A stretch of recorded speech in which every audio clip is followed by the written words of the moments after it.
hali bunaqasi bo'lmagan oshna, ko'rdingizmi?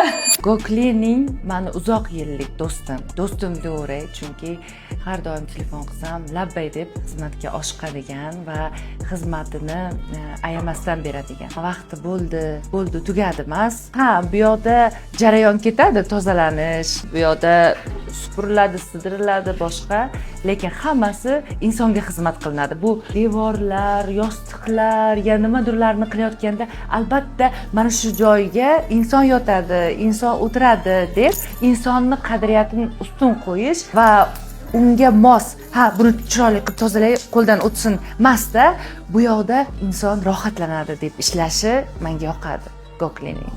Bemalol ishonib topshirishlari kerak. Yana bir narsa bor, bilasizmi? Ko'p bunaqa xizmat turlari, lekin ishonch eng qimmatida.